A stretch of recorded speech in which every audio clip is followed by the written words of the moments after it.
Welcome you all. In the previous session we have seen section 16 and section 49 and rules 36 and 37. Under section 16 we have seen eligibility and condition to avail the ITC, and under section 49 we had solved some problems. There we have learned how to utilize that ITC, manner of utilizing ITC.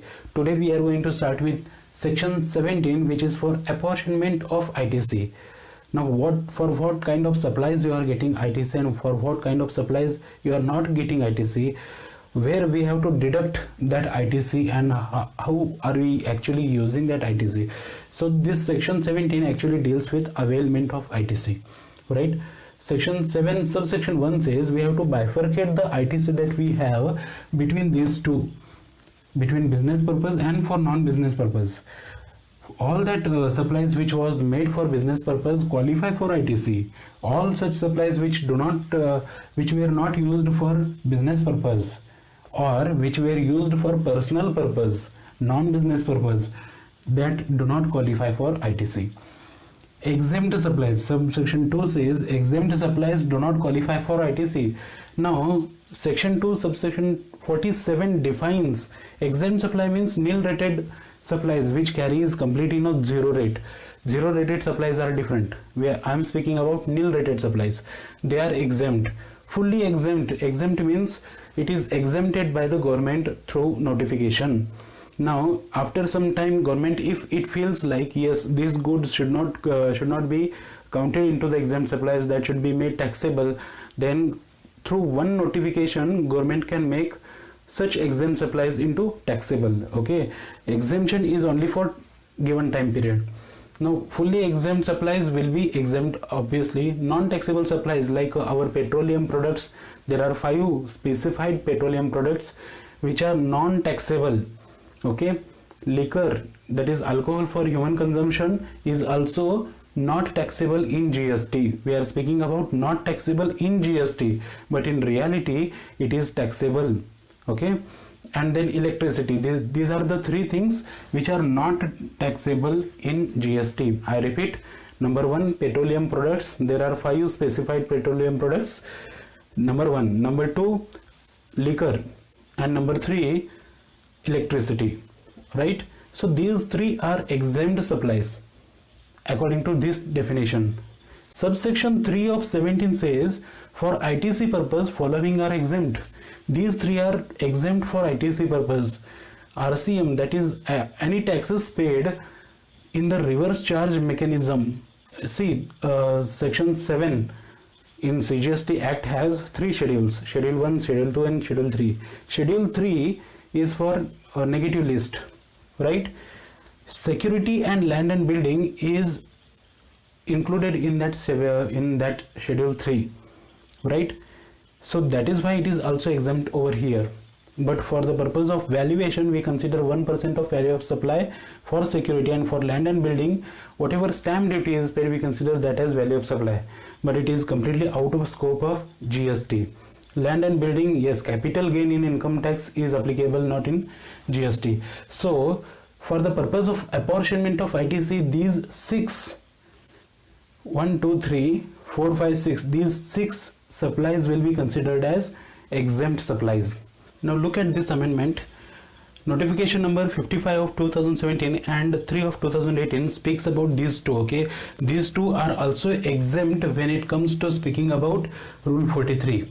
Now what they say, entry number 19B, that is for transportation by vessel. If you are transporting such goods which are for export purpose or which are for SEZ purpose, then transportation by vessel will be considered as zero rated supply.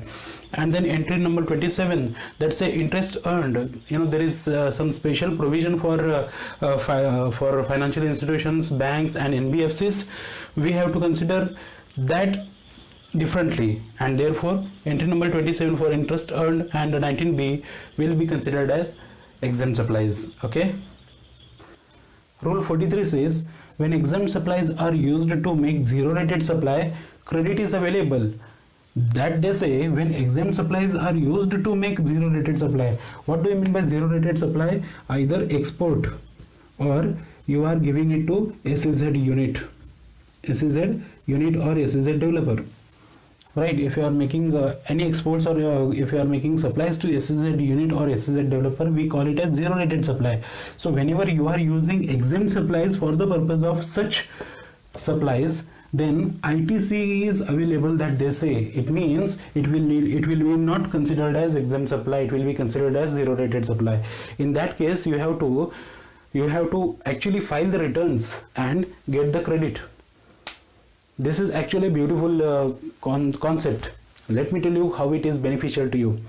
While you have purchased the exempt supplies, you are using it for the business. When you are purchasing exempt supplies, you have not paid taxes because it is exempt. Fine. But when you are actually supplying it for the export purpose, then you have to file the returns and get the credit. In this case, government says you make as much as possible exports, as much as possible supplies to SEZ, so that you will get the credit for which you have not paid the taxes earlier. This is the beautiful point in section 17. Rule 43 says, section 17 subsection 6 says apportionment should be done for these two rules. Rule 42 is for inputs and input services, and rule 43 and capital goods. Rule 42, friends, is really a very difficult rule. Rule 43 is also very difficult. Now I will make that rule 42 and 43 for your understanding purpose. I will make a beautiful chart and you will understand it all clearly, right? You will enjoy that.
Now that you have seen rule 42 and 43 of CGST rules, you will understand all that better with this simple chart. This chart is amended up to 5th of May 2020, and I am making this video in the month of June. We are learning about section 17 read with rule 42 of CGST rules 2017. Now what this chart says, you have this total ITC, 100% ITC, which includes all these, which includes non-business supplies, which includes exempt supplies, which includes blocked credit, and which includes taxable and zero rated supplies. We call all that as total credit. Now can you tell me, other than this, do you have some other credits included here? Yes, because business credits are also there, non-exempt supplies are also there, unblocked credits are also there, and then taxable and zero rated supplies are also there. Such credit will be working for all these four, right? All that, we are combining it into total credit. And you should know first a simple business process. There will be input which will be processed, okay, and then you will get output. This is the simple business process you must know in order to understand this chart, okay. In this case, it may happen that you are using a taxable input and you are processing it and you are giving an exempted output. It is possible. Now in this case, how much are you going to get the credit? Don't you think this is a question? And this is a question of apportionment. You should have to apportion in that manner which is only used for business and which is allowed for taking credit for such businesses. Now, as an input, you have used such goods, and then you have made some productions, you have processed some goods, and as the output, which kind of goods are you giving as an output? Are you giving non-business, are you using such goods for non-business purposes? Are you supplying exempt supplies? Are you supplying such goods and services which are specified into section 17 subsection 5? This is blocked credit.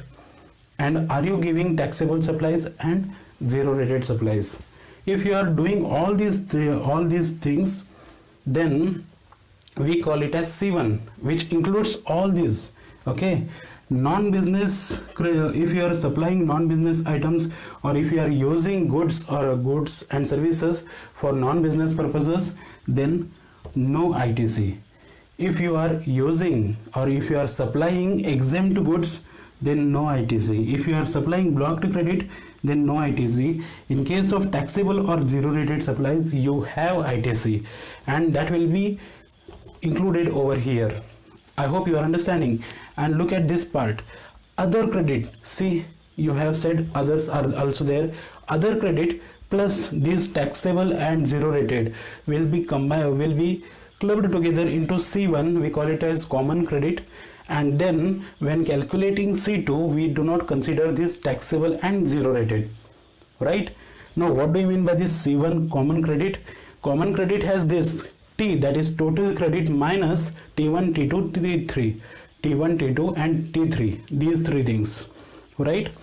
And then C2 is T minus C1. This is T is total credit minus C1. C1 has this T4 and some other credits. I hope you are understanding, and this is the complete understanding of this slide, right? What to do with this C1 and C2 will be told to you right now. Now with this chart, did you understand? This is the format for calculating C2, okay, as per rule 42.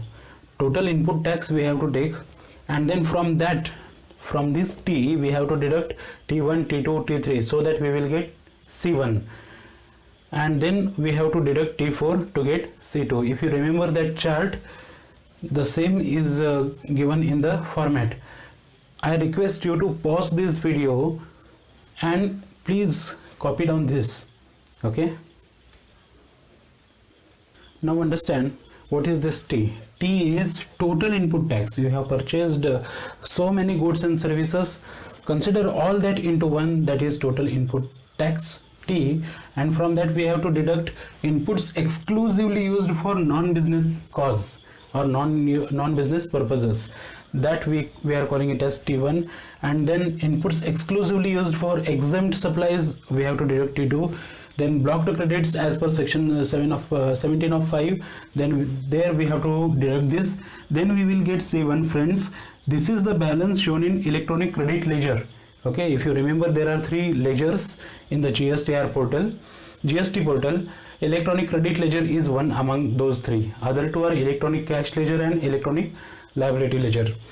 Now inputs exclusively used for taxable and zero rated supplies, we have to deduct that too. Then we will get this other factor. Okay, if you remember the chart, then this is the common credit used for both purposes, eligible and ineligible purposes. This C2 we have to bifurcate between two, eligible purposes and for ineligible purposes. How to do that, I will show you here only. I'm not going to solve any numerical problems. We have to check these three: non-business, exempt supplies and taxable. Blocked credits are 100% blocked. You don't have to do anything. For personal purposes, whatever you are using those goods, we are bifurcating between two, eligible and ineligible, right? So for personal purposes, we have to just deduct that 5% from this C2, right? For ineligible, see, for this ineligible for personal purposes, we have to deduct this 5%, and over, our work is over. And for exempt supplies, what we have to do is we have to calculate it according to turnover basis. Turnover, how do you calculate turnover? Exempt turnover divided by total turnover in that state. You will get this turnover ratio, and that ratio should be deducted from this ineligible. I will write this as turnover, right?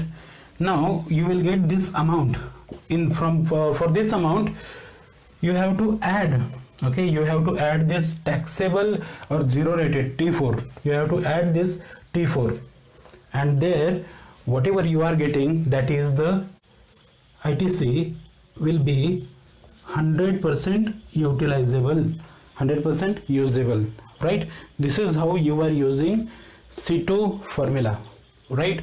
This is given in rule 42. Many students ask me, sir, why this calculation is really so important? I always tell them, see, modern businesses are a combination of personal exposures and non-personal exposures, or business exposures, let us say. Then we have to really see ITC, that is input tax credit, which is completely attributable to business purpose, right? If it is not attributable to business purpose, or if it is attributable to exempt supplies or blocked credits, then we have to deduct it. Then we don't have to consider that input tax credit. Only such input tax credit which is allowed by government is only taken here, and therefore we have to calculate this C2, and then this further calculation is required. Now this further calculation will give you such ITC which is 100% utilizable. Please try to understand this. 100% utilizable means you have to enjoy that 100% ITC. You don't have to pay one single rupee. You just use that credit in paying the GST. Okay. Now the next point, banks, financial institutions and NBFCs. I will write here, banks, financial institutions and NBFCs, non-banking financial corporations. They have a special option of choosing between such type of apportionment calculation and or 50% of ITC. Now what do I mean by this? Whatever ITC they have, whatever total input tax credit have, take this and calculate 50% of it. That amount, or apportionment like this, right? Now banks, financial institutions and NBFCs have this option to choose between these two. Either they have to calculate it like this, or they have to go for 50%. Once they have chosen, let us say if they have chosen this 50% option, they cannot go back within that financial year. So until their completion of financial year, they have to follow this. Okay. In the next financial year, they can change to the next option, to the apportionment option. Now section 17 is completely finished. Let us go for section 18 in the next video. Hope this all is understood. Now there is only one thing remaining in this section, that is blocked credits. This is given in section 17 subsection 5, right? I will make a separate video for blocked credits. Let us understand blocked credits in next video.